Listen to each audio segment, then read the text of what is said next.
Buenas noches, buenas noches. Los niños pueden pasar al salón, adelante. Y los demás vayan abriendo su Biblia, por favor, ahí en el libro de los Hechos, para ir avanzando.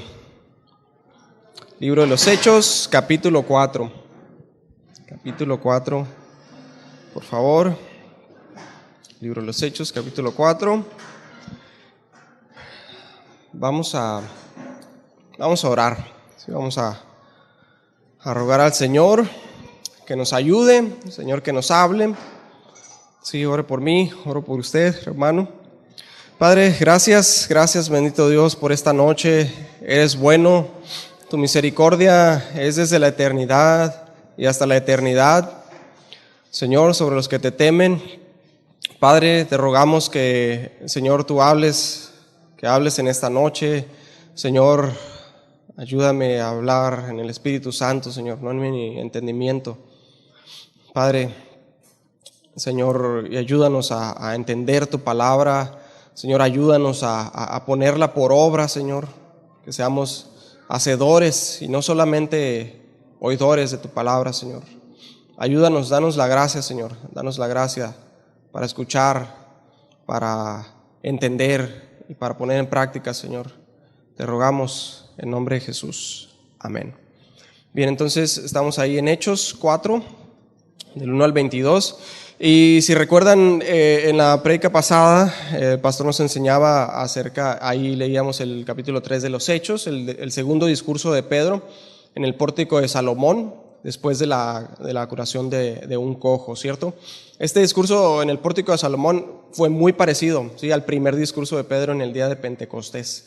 El mismo cuerpo, mismo tema, ¿sí?, exaltar a Cristo es el tema principal. Y ahora aquí en el capítulo 4, Pedro y Juan son arrestados, ¿sí?, son llevados ante el concilio después del discurso, después del segundo discurso, son llevados ante el Sanedrín para ser interrogados. Y ahí ellos se defienden de las acusaciones y cuestionamientos hechos por los principales. Sí, entonces aquí, desde este tiempo, empiezan 2000 años de persecución de la iglesia. Sí, la iglesia en este punto tenía unas cuantas semanas de edad, sí, muchos nuevos creyentes, y la persecución desde este momento va escalando. Aquí empieza de una forma moderada. Primero son arrestos y amenazas, luego son azotes. Después, ahí mismo en el libro de los Hechos vemos la muerte de Esteban en el capítulo 7, la persecución por parte de Saulo en el capítulo 8, la muerte de Jacobo, capítulo 12, y etcétera, etcétera, etcétera. Va escalando, ¿sí? Y empieza primero por parte de los judíos y ya luego después por parte de Roma y después en todas las naciones. Y va escalando hasta llegar a las prácticas de ejecuciones y torturas más atroces en la historia de la humanidad. El primer perseguidor judío, sabemos, fue Nerón, ¿sí?, el emperador romano, por ahí del 67 después de Cristo. Durante el tiempo de Nerón solían coser pieles de animales a los creyentes y luego darlos de comer a perros y bestias hambrientas, si eran devorados por bestias hambrientas. Los empalaban, los cubrían con cera y les prendían fuego para iluminar las calles y las fiestas de los principales en Roma. Luego el siguiente gran perseguidor fue el emperador romano Tito Flavio Domiciano, quien solía estirarlos en un rack y desmembrar sus cuerpos. Y continúa así a lo largo de la historia: quemados, lacerados con hierro al rojo vivo, empalados con cuernos de toros, hervidos, azotados, apedreados, ahorcados, decapitados, aserrados. El mundo no era digno de ellos, como dice la Escritura. Y ha sido de todo tipo, en diferentes tiempos y en diferentes lugares, a veces violenta y mortal, o a veces solamente psicológica y social, pero siempre ha habido y siempre habrá persecución hasta el fin del mundo. La Escritura así nos lo afirma. Siempre habrá persecución. ¿Por qué? Porque el enemigo odia a Dios, odia a Cristo, odia a sus santos y odia el Evangelio. Y en nuestro caso, pues es solo psicosocial, sí, pero pues esto tiene un efecto tal en los creyentes que podría decirse que tal vez sería mejor para la iglesia en general si hubiera verdadera persecución letal. porque aquí es cuando vemos quiénes son los verdaderos creyentes, ¿sí? Que el verdadero cristiano puede atravesar la persecución con su fe intacta. De hecho, sale de la persecución con su fe mucho más fortalecida y purificada, así como el fuego prueba y purifica el oro. La persecución entonces separa a los verdaderos creyentes, los creyentes sinceros de los que no son. Ahí adelante en el capítulo 5 de Hechos vemos que muchos no se atrevían a andar con los apóstoles por miedo a morir. Sí, ya vamos a llegar ahí. Muchos cristianos el día de hoy fácil apostatan de la fe bajo la presión social, y el camino de la verdad es blasfemado y desprestigiado por causa de ellos. Sí, fallamos en predicar el evangelio por no ser rechazados, porque no queremos a veces la burla, no queremos el desprecio, no queremos que nos digan santurrones, que nos vean como religiosos, como diferentes, y fallamos entonces en profesar la verdadera fe. Fallamos en ser luz en medio de la oscuridad. En la iglesia primitiva era persecución letal, además de la persecución psicosocial.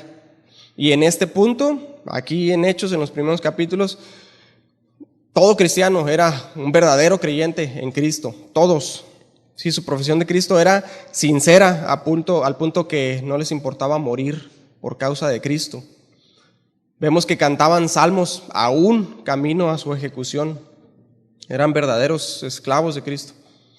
Entonces vemos que la iglesia primitiva, todavía sin estructura, sin organización, ¿sí? Todavía no se organizaban, sin un lugar donde congregarse, se congregaban en las casas, ahí en diferentes lugares, pero también iban al templo, ¿sí? Todavía iban al templo, iban a orar, iban a adorar, iban a dar gracias a Dios.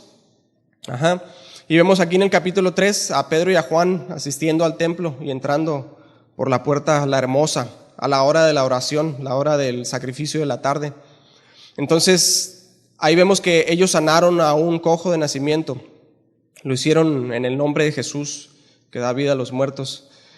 Entonces, todos conocían a este hombre que se sentaba ahí para mendigar, como vimos anteriormente. Después de ser sanado, imaginen su alegría, hermanos. Él nunca había podido caminar, nunca había podido entrar al templo, porque se acuerdan, no les era permitido a los cojos entrar al templo. Y ahora él entraba al templo andando, saltando y alabando a Dios. Y dice entonces que todos se llenaron de asombro y espanto por lo que había sucedido. Entonces ahí, junto al pórtico de Salomón, grandes pilares se levantaban en ambos lados. Ahí Pedro predica su segundo gran discurso. Sí, el tema, como todo sermón apostólico, es exaltar a Cristo. Sí, ¿quién es Él? Lo que hizo, cómo padeció y murió y se levantó de los muertos, y cómo ha sido exaltado, cómo ha sido hecho Señor y Dios, y cómo ustedes le han matado, dice Pedro, pero Dios le ha resucitado, de lo cual nosotros somos testigos. Y por la fe en su nombre ha dado completa sanidad a este hombre en presencia de todos ustedes, ¿sí? Diciendo ahí en el capítulo 3.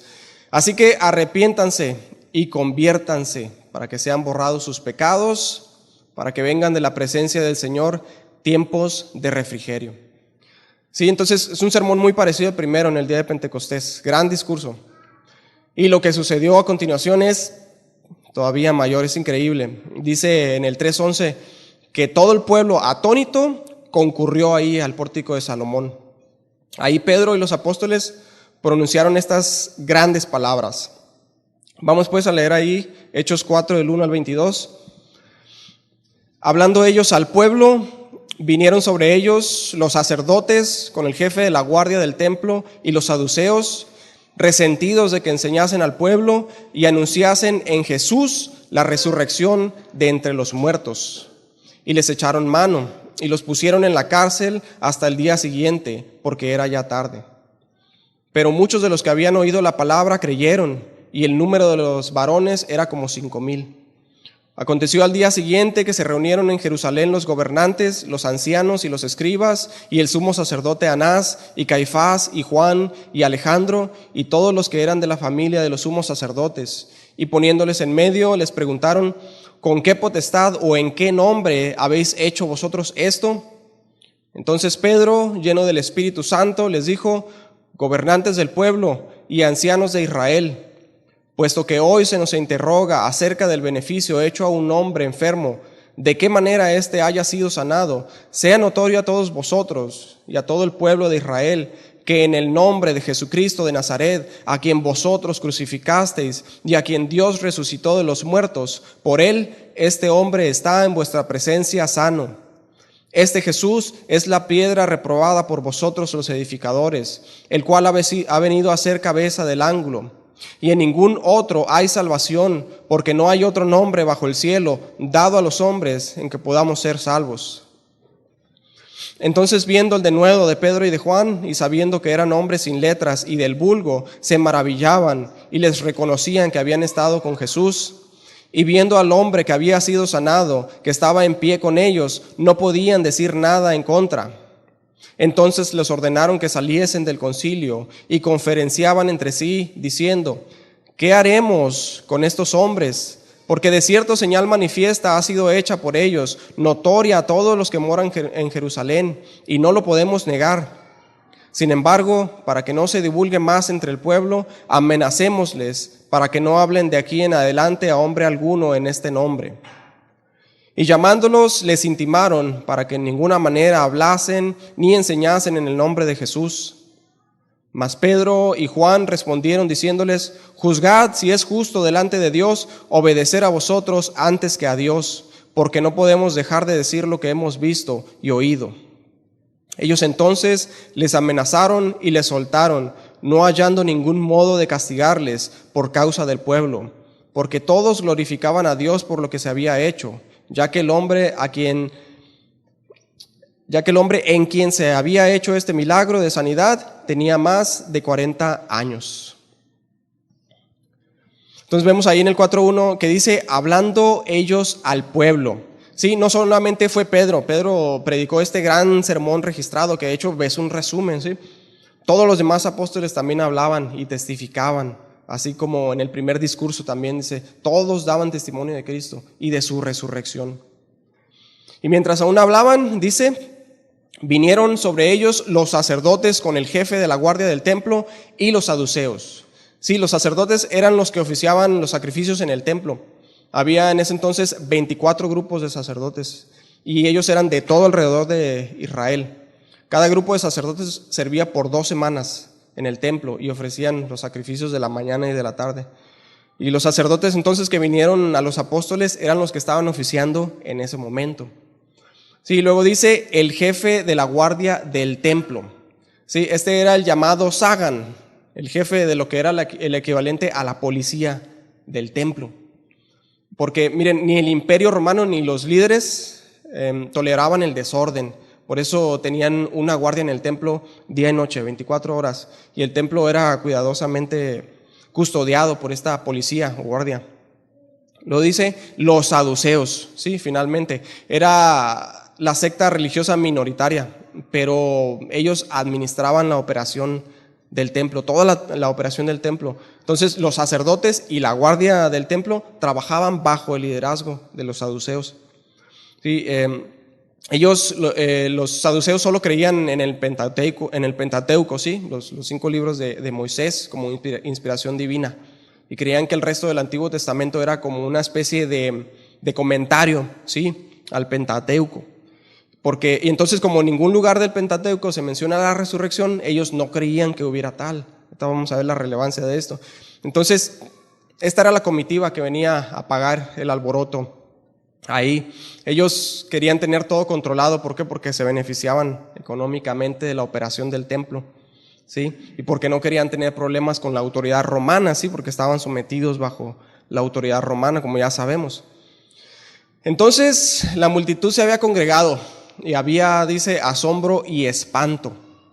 Y oh sorpresa, ¿quiénes creen que estaban predicando? Y todo el pueblo les escuchaba atentamente. ¿Y acerca de quién creen que estaban predicando? Y que había resucitado entre los muertos. Y en el templo, ¿sí? Y en mi presencia, dijo el chavo. ¿Y en el nombre de quién creen que acababan de sanar a un cojo de nacimiento en presencia de todos? Ahí se pone bueno. Entonces, los principales, miren, ellos vieron el impacto del ministerio de Jesús cuando estuvo en la tierra. Entonces su poder religioso de ellos, de los principales, se vio amenazado y le tuvieron envidia y le mataron. Sí, pero como vimos anteriormente, Jesús entregó su vida también voluntariamente. Sí, era un pacto eterno, su sacrificio en la cruz.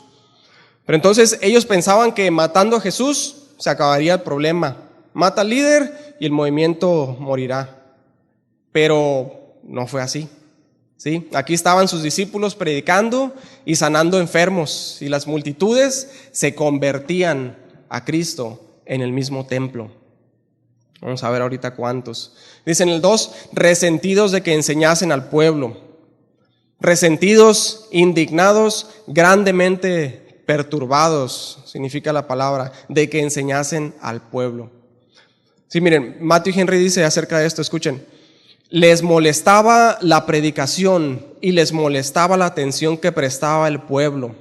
Miserable es de verdad el caso de aquellos para quienes la gloria de Cristo es una pena. Para los saduceos, la mayor molestia consistía en que la resurrección de los muertos que ellos negaban se predicase precisamente en la persona de Jesús, a quien ellos habían condenado a muerte. Si se acuerdan, a Jesús ya le habían cuestionado acerca de la resurrección y los dejó sin argumentos. ¿Sí? Pero vemos ahora entonces que ellos estaban indignados porque, en primer lugar, estaban enseñando a la gente. ¿Sí? Los discípulos enseñaban a la gente. Y los saduceos, los fariseos, los intérpretes de la ley, decían ser los maestros. Ellos eran los líderes espirituales y políticos del pueblo. Y les gustaba que les llamaran rabí, rabí. Les gustaba que los saludaran en las calles, que les hicieran reverencias y les dieran los mejores lugares en las asambleas y en las fiestas. Y estos pescadores de Galilea, discípulos de Jesús de Nazaret, a quien habían crucificado porque ellos le consideraban blasfemo y una amenaza a su autoridad, estaban usurpando su lugar y les estaban quitando la atención del pueblo otra vez. Entonces estaban encolerizados, estaban muy enojados. Lo dice, y anunciasen en Jesús la resurrección de entre los muertos. Vemos qué denuedo y qué valentía la que demuestran Pedro y Juan aquí, aún en peligro de muerte, porque no solamente predicaban, sino que predicaban a Jesús y anunciaban en él la resurrección de entre los muertos. Esto era un completo repudio a la autoridad del Sanedrín. Sí, este era su mensaje entonces, y desde el día de Pentecostés era su mensaje, y aún más adelante seguirá siendo su mensaje, ahí a través del libro de los Hechos. Ustedes mataron al Mesías, les dice Pedro, a Jesús de Nazaret, pero Dios le levantó de los muertos, y nosotros somos testigos, les dice. Él resucitó, y el Sanedrín lo sabía. ¿Se acuerdan que ellos sobornaron a los soldados para que no dijeran nada? Sí, lo sabían. ¿Sí? Entonces los líderes tienen miedo y están muy enojados porque van a perder su autoridad y la admiración de la gente. Esto es lo que les importaba.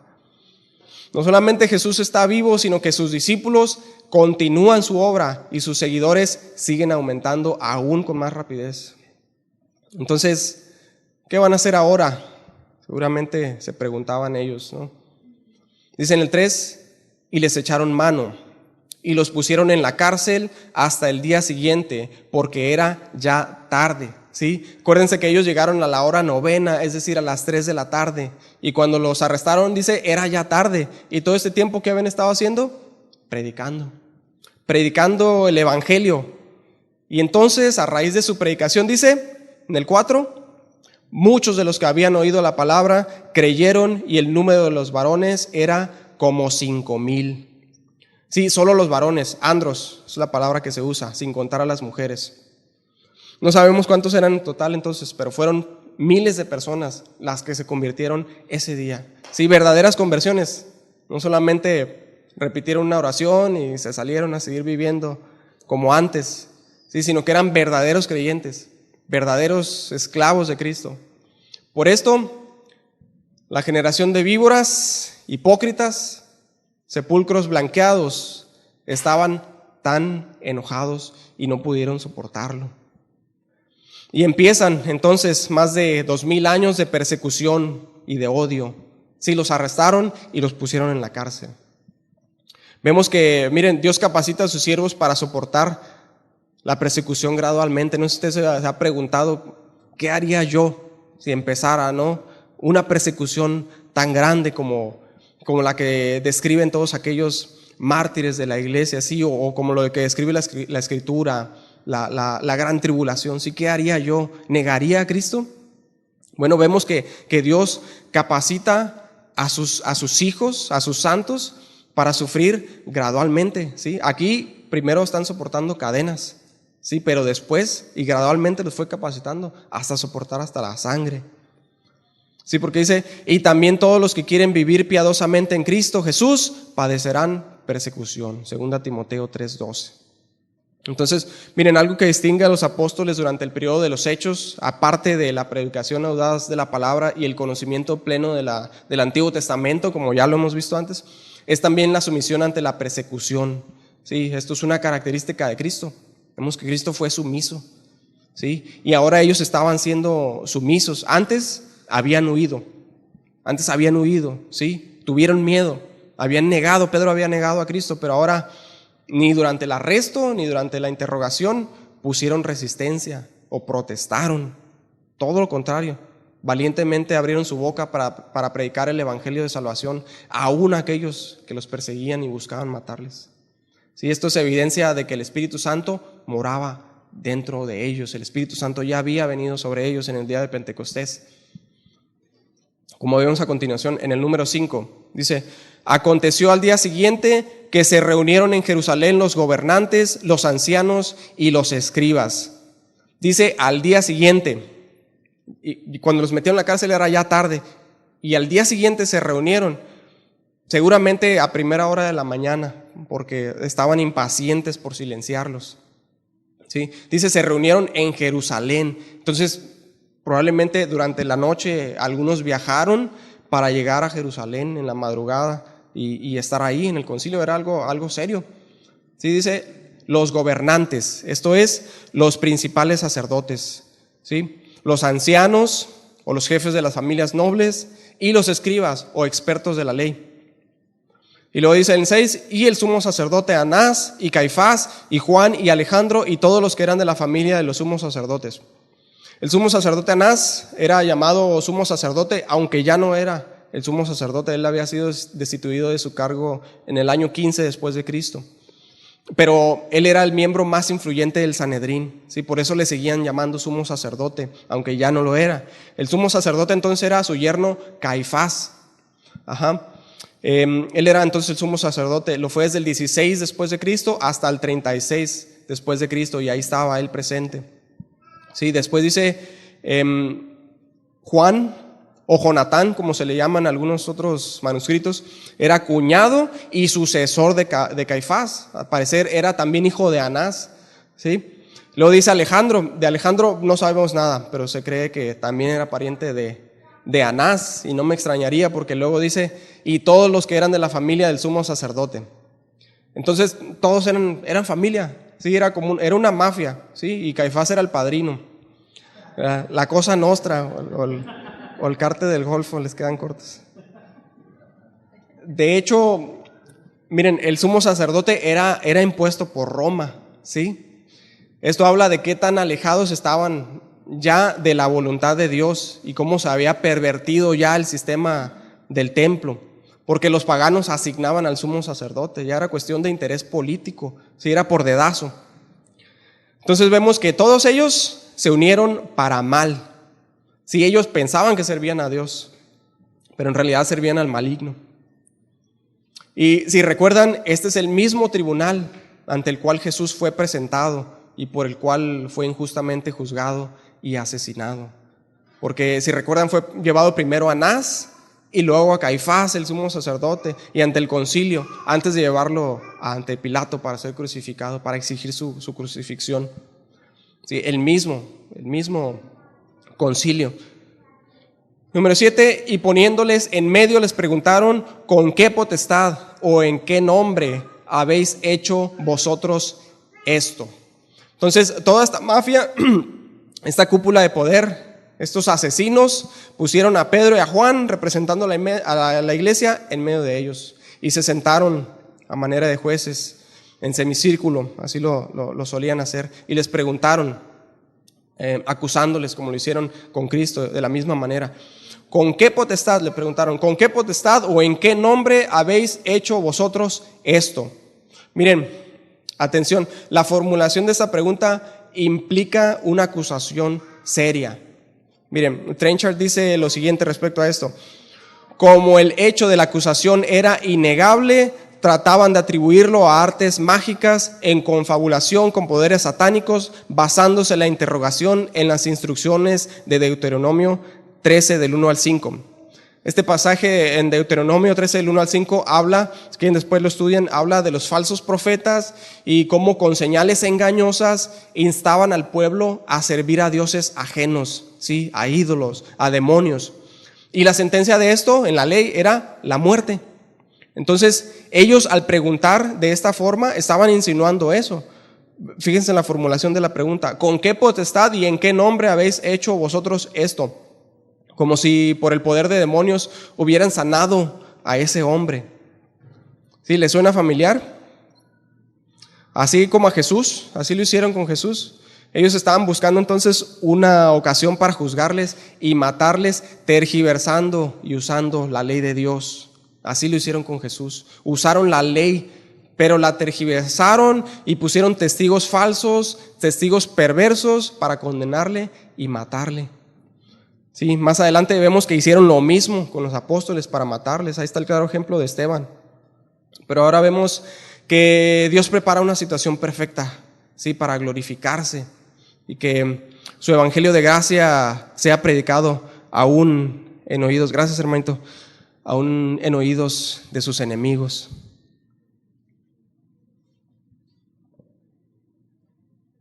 Versículo 8 dice: entonces Pedro, lleno del Espíritu Santo, les dijo: gobernantes del pueblo y ancianos de Israel.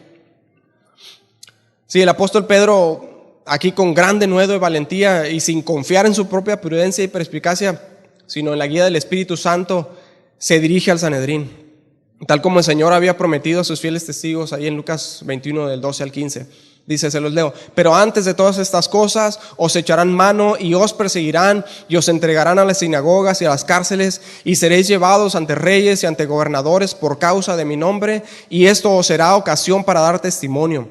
Proponed en vuestros corazones no pensar antes cómo habéis de responder en vuestra defensa, porque yo os daré palabra y sabiduría, la cual no podrán resistir ni contradecir todos los que se opongan. Sí, aquí se cumple al pie de la letra esto. ¿Sí? Y dice, lleno del Espíritu Santo. Pedro lleno del Espíritu Santo. Sí, con una actitud totalmente diferente a la que tuvo cuando negó a Jesús ante la joven criada y los otros. Sí. Miren, hermanos, que seamos llenos del Espíritu Santo siempre. Sí, para saber cómo conducirnos y qué hablar conforme a la voluntad de Dios en todo tiempo.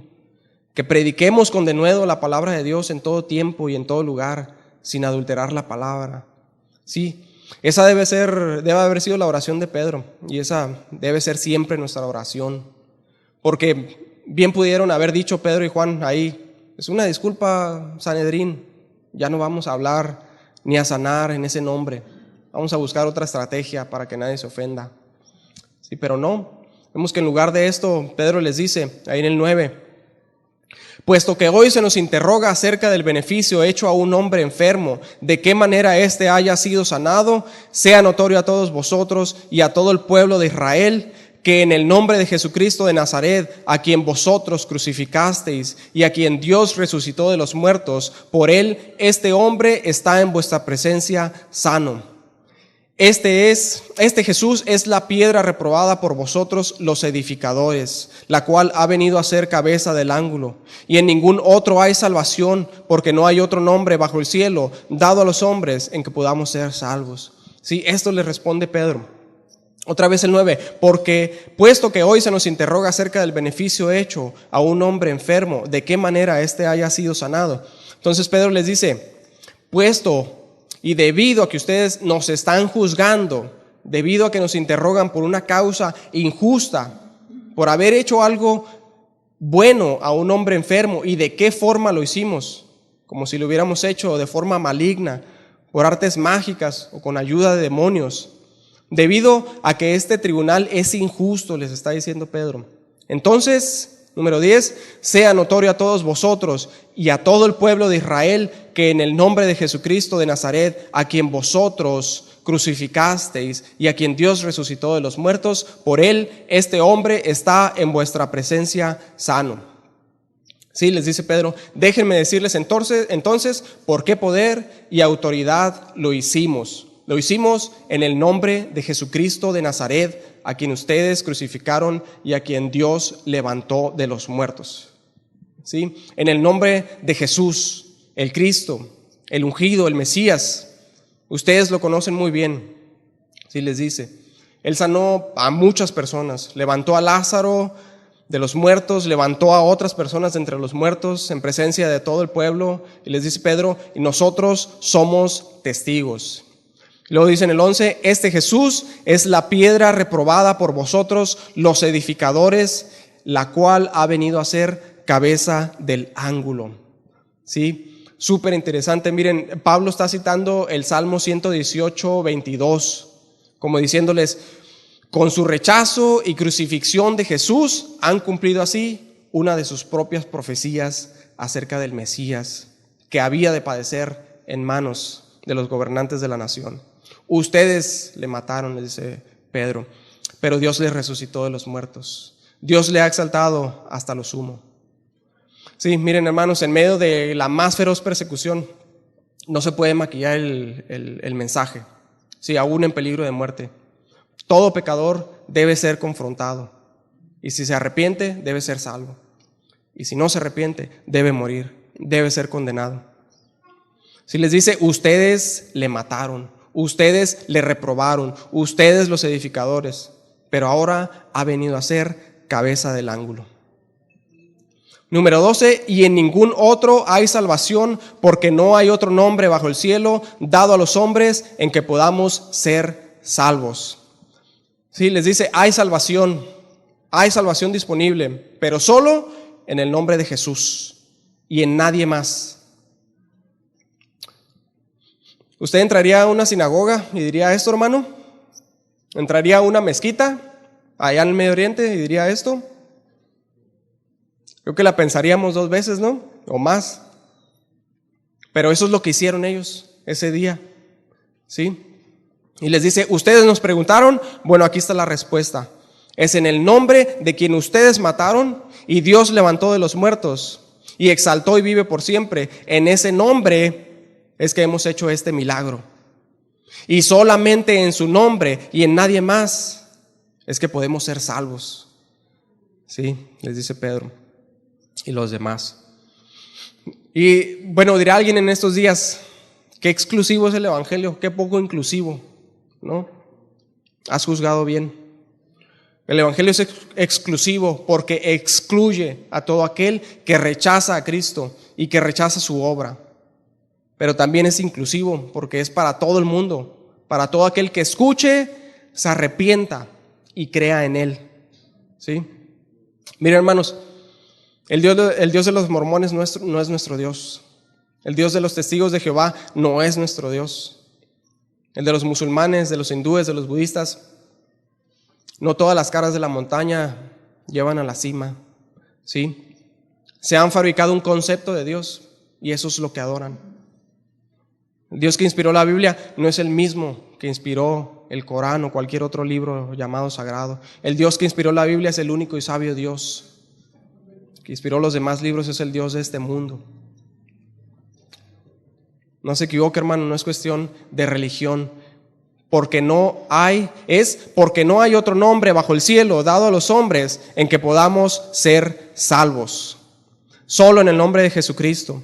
Solo por la obra de redención llevada a cabo por Jesús en la cruz es que podemos ser salvos. Él dijo, yo soy el camino, la verdad y la vida, y nadie viene al Padre sino por mí.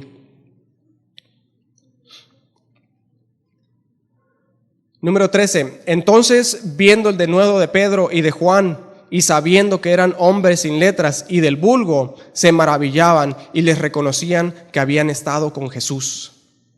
Se quedaron perplejos, dice, maravillados por el denuedo con que hablaban Pedro y Juan, por su conocimiento del Antiguo Testamento, sí, porque les hablaban del Antiguo Testamento y no solamente les citaban el Antiguo Testamento, sino que lo entendían a la perfección y tenía sentido saliendo de sus bocas.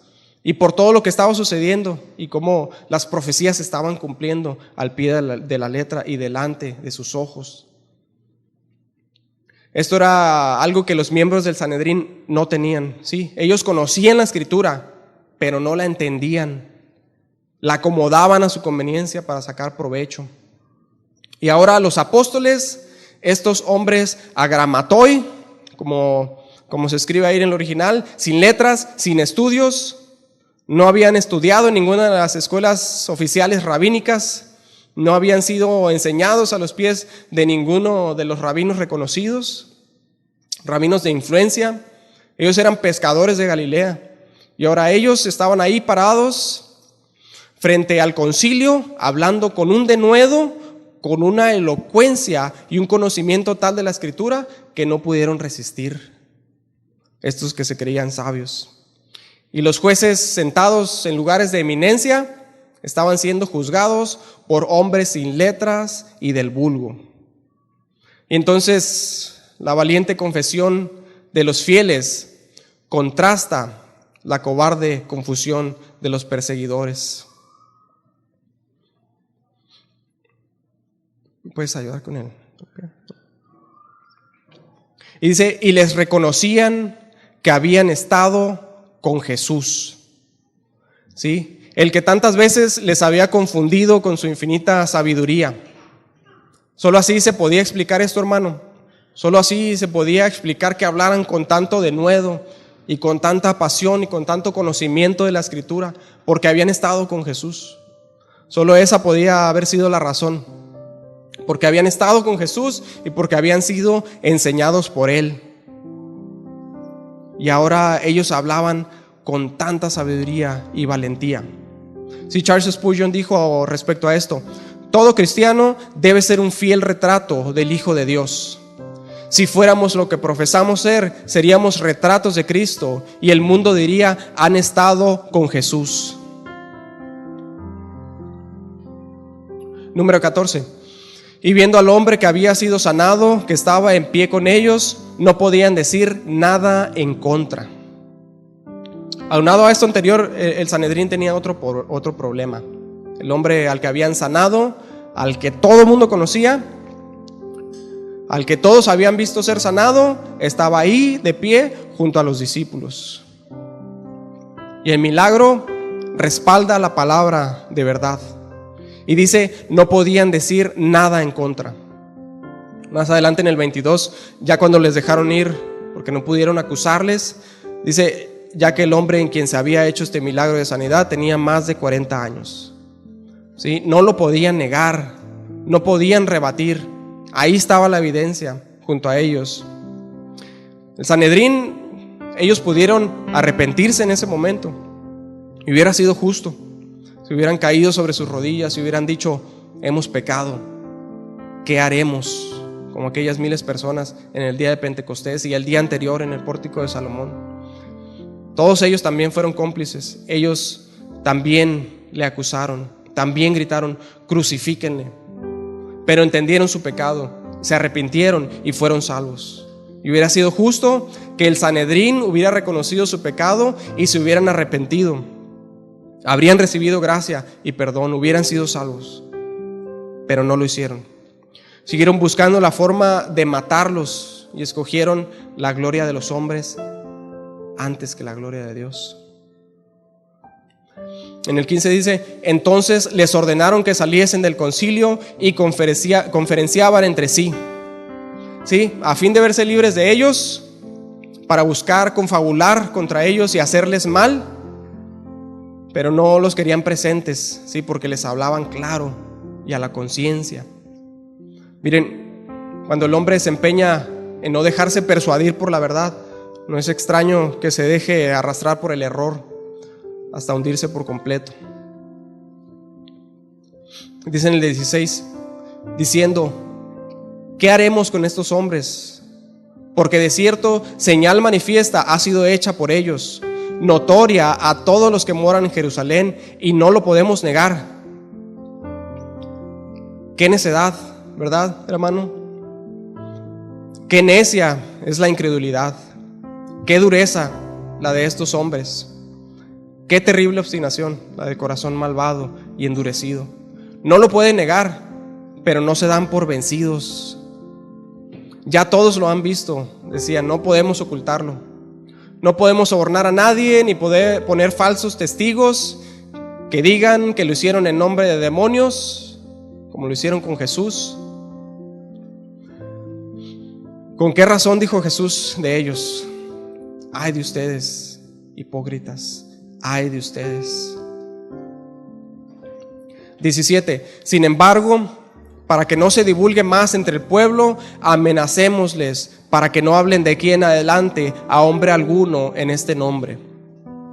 Sí, como no podían deshacer lo hecho, dijeron: amenacémosles para que no se siga divulgando entre el pueblo el nombre de Jesús. Y tal vez lo olvidarán si hacemos que se callen, pero no les podemos matar porque tememos al pueblo. Sí, habría una revolución en contra de nosotros, pensaban. Entonces amenacémosles para que no hablen más de Jesús. Nieguen a Cristo, les dijeron. Y llegamos a este punto, como en toda persecución. Todo mártir ha estado en esta situación. Sí, niega a Cristo. Abraza esta o esta otra creencia. Abraza el comunismo, abraza el Islam, o te cortamos la cabeza, o matamos a tu familia. Versículo 18. Y llamándolos, les intimaron que en ninguna manera hablasen ni enseñasen en el nombre de Jesús. Sí, el enemigo siempre ha buscado y siempre buscará silenciar a los ministros de Dios, que su luz permanezca debajo del almud. Pero Cristo les había mandado a predicar el evangelio. Y no solo eso, les había prometido su asistencia, les había prometido su ayuda, les había prometido el Espíritu Santo, aún en el valle de sombra de muerte. Qué contrariedad, ¿no cree, hermano? A ellos les tenían que amenazar para que no hablasen más en el nombre de Jesús, y ahora a nosotros nos tienen que mandar a que hablemos. Sí, todavía el mundo odia el evangelio, todavía lo rechazan, todavía quieren acallar la palabra de verdad. Hoy en día la iglesia todavía es perseguida, hermano, pero nos hemos asimilado tanto a este mundo que ya no se ve la diferencia entre un creyente y un incrédulo. No pueden decir: han estado con Jesús.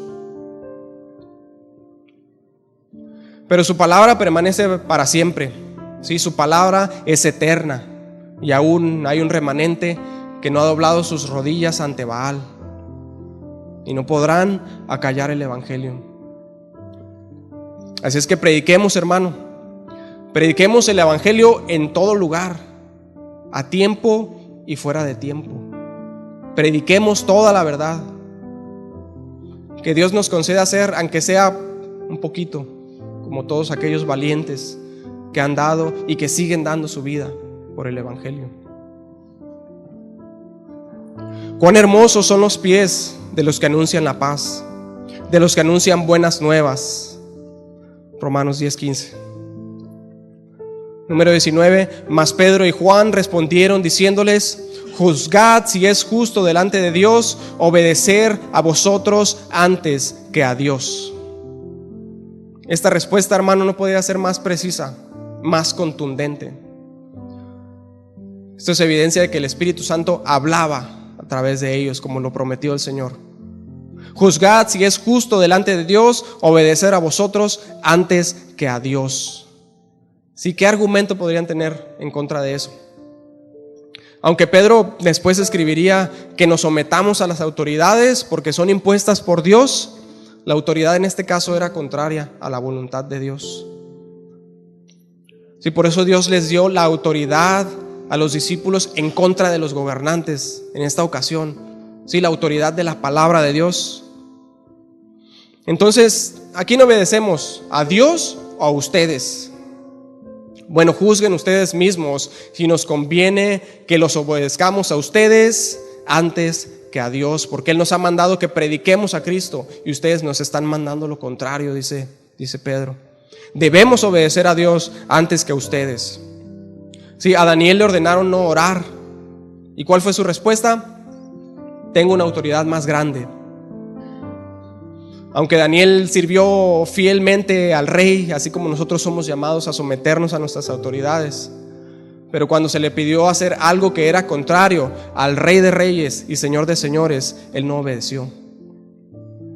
Y el mundo nos seguirá pidiendo hacer lo que es contrario a Dios. Acepta la ideología de género, acepta la unión libre, acepta el aborto. Todo esto no es malo, es bueno, es más, ya es legal. No hables el evangelio, es discurso de odio, eso dicen. Sí, mejor dilúyelo, no hables de arrepentimiento, no hables de Jesús, mejor di un poder superior, el universo, para que no se ofendan, para que no se ofenda a nadie. Pero son mentiras. Y tenemos una autoridad mayor en los cielos. Versículo 20. Porque no podemos dejar de decir lo que hemos visto y oído. Los discípulos habían experimentado la gracia de Dios, y la gracia es la única esperanza del creyente. Ellos fueron testigos de Cristo, estuvieron con Él, vieron sus obras, fueron sumergidos en su Espíritu Santo. Fuego ardía dentro de ellos y se les había dado una misión de la cual dependía la salvación de las almas, que sin Cristo están condenadas a una eternidad en el infierno. ¿Cómo podían callar? No podemos callar.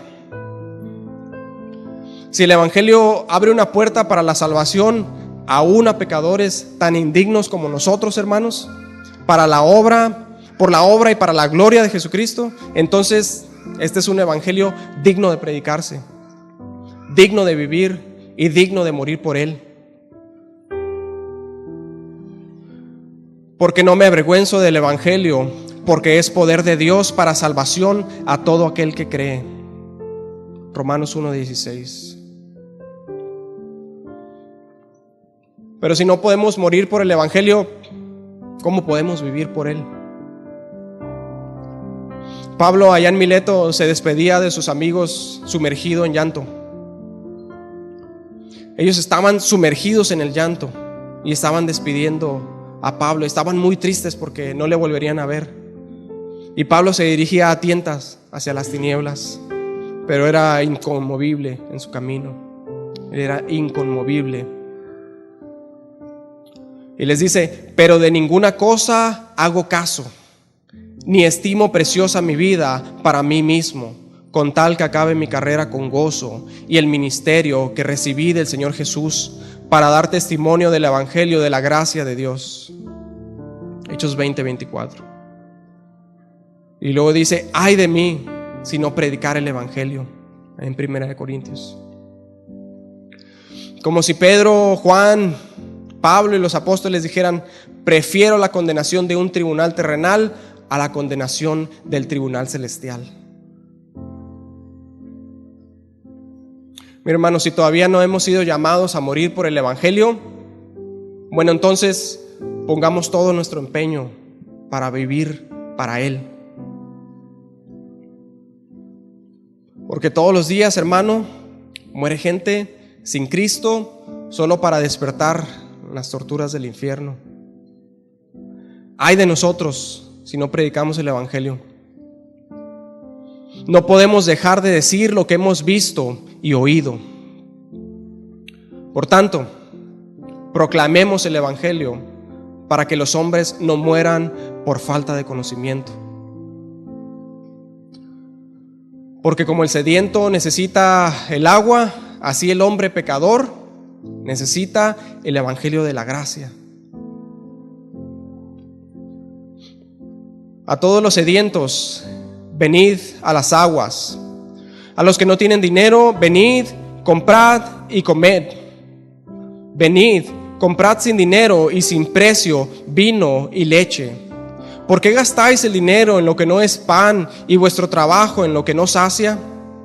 Oídme atentamente y comed del bien, y se deleitará vuestra alma con grosura. Inclinad vuestro oído y venid a mí. Oíd y vivirá vuestra alma, y haré con vosotros pacto eterno, las misericordias firmes a David. Isaías 55, del 1 al 3. Versículo 21. Ellos entonces les amenazaron y les soltaron, no hallando ningún modo de castigarles por causa del pueblo, porque todos glorificaban a Dios por lo que se había hecho.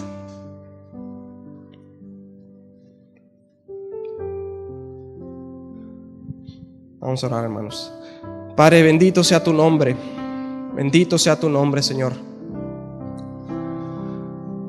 Padre, ayúdanos a ser, aunque sea un poquito, como todos aquellos valientes que enfrentaron, Señor, a leones, que enfrentaron a los gobernantes, que enfrentaron a asesinos,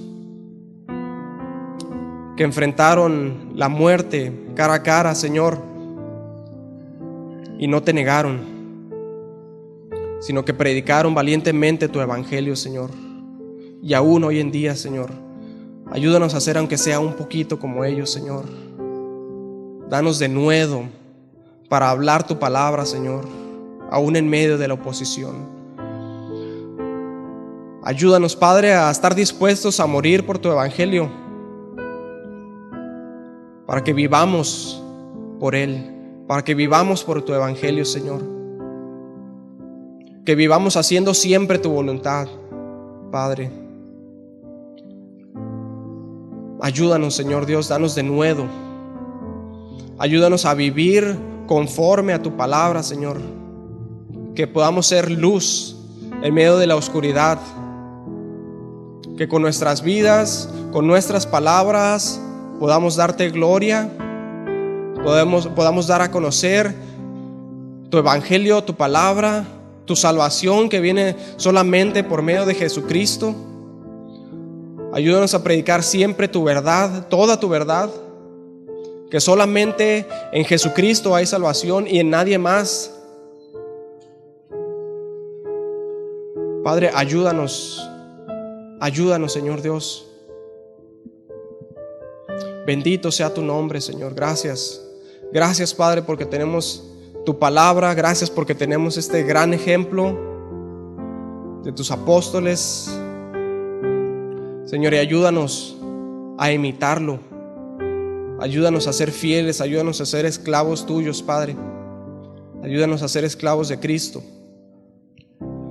Señor, bendecimos tu santo nombre en esta noche y te pedimos, danos de tu gracia, Señor. Danos de tu gracia, Padre.